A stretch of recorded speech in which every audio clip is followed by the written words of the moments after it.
Alright, Kubo, we gotta go find these two strings. He doesn't actually talk like that in the movie, but it's just, when there's Matthew McConaughey in a movie, you gotta do the impression.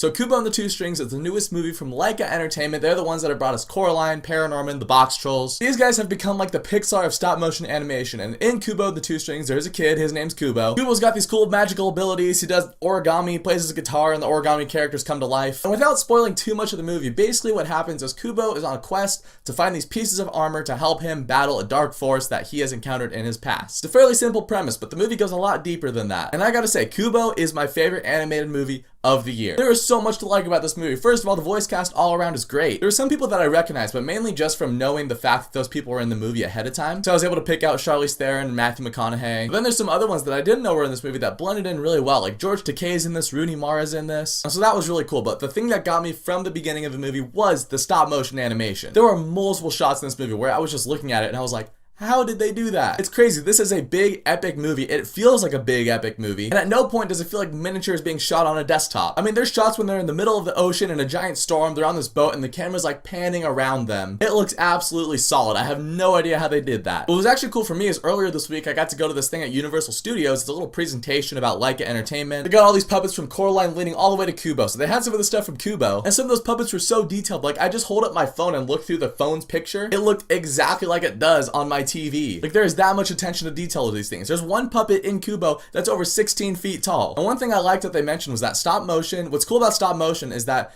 it shows the imperfections in filmmaking. Like when they're taking the faces off, each face is a different mask. When they're taking off those faces, you can still see like the thumbprints and the layers on each texture. I love that. It just makes the movie feel more alive. So the visuals are amazing. There's some things they do with stop motion, like the origami stuff that I've never seen before. But getting past the visuals and the effects, the characters and the story were also really good. I can see this movie kind of harkening back to things that I used to really like and still like, such as Labyrinth and Avatar: The Last Airbender, which is my favorite TV show of all time, just so you know. And Legend of Zelda, there's a couple of boss fights per se in this movie where I was like, this is straight up Legend of Zelda. You gotta shoot for the eye. Everyone knows. You go for the eye. That's the weak point. The movie moves at a really brisk pace. There really is no dull moment in this movie. Like, it takes a little while to get into the universe, but all this world building that they do in the beginning, it never actually feels forced. It feels very natural, and it also never feels like the movie is slowing down because of it. From the first scene, I was hooked in the movie, and I was hooked till the very end. And a lot of Laika's movies, they kind of have this feeling for me where it's like they have two separate endings. Like, you defeat the villain, but then it's like, oh, the villain isn't actually defeated, and you have to go and do this other thing. All three of their past movies have had endings similar to that, and because of that, it kind of feels like the movie overstays its welcome by about 5 to 10 minutes. And I didn't have that with Kubo. Kubo has a very structured beginning, middle, end, and that was really refreshing. And I do have one issue with this movie, and it has to do with the magic. So Kubo and his family, they all have magic, and they do these really sweet things in the movie. And I want to start by saying I liked how the movie didn't feel the need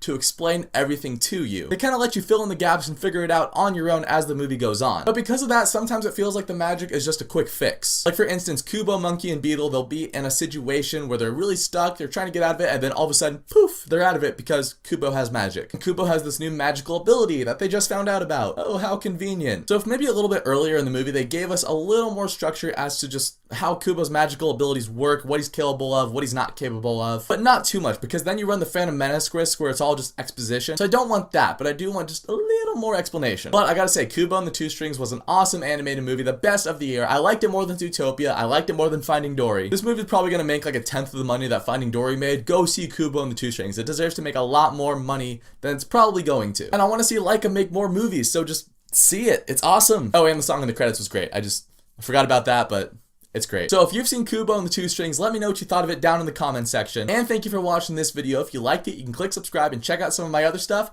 and I'll catch you guys next time.